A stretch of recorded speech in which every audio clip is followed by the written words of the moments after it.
आयुष्यातला का नाही सगळ्यात अशा कोणत्या गोष्टीचा लय आनंद झाला होता ते अजून तुझ्या ध्यानात कायम राहील एकच गोष्ट सांगायची सांग.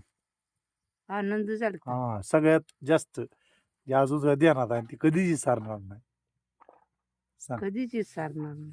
असा कुठला एक क्षण लिकीच्या लग्नाचा आनंद झाला होता मला लय मोठा. हं?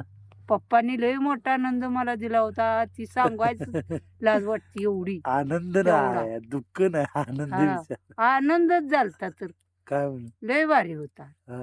लिकीच्या लग्नात एवढं हौसेनं लगीन केलं होतं आणि इतका मोठा आनंद झाला होता. हा. की काय मला झालतं? कळत सुद्धा नव्हतं की इतका आनंद साजरा आता कसाही करू मी. हा.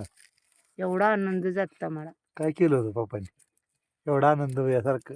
अरे आनंद म्हणजे इतकं खुशीमध्ये ठेवलं होतं लग्नात टाइमपाला काय. हा. एकदम मी खुशीत होती. हा. लय भारी वाटत होतं.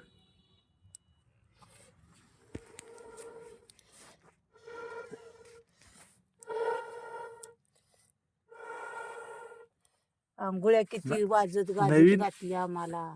नवीन माणसांना का नाही नवीन आताच्या पुरींना काय सांगायचं आताच्या पुरींना तुला एक सांगायचं आहे की त्या पुरीने ऐकावंस तुला काय वाटतं काय सांगायला पाहिजे सांग.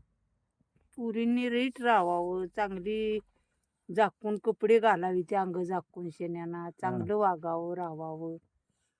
म्हाताऱ्या माणसाच्या 2 गोष्टी ऐकाव्यात्या, ती लक्ष देऊन शेण्यान ध्यानात ठेवाव्यात्या.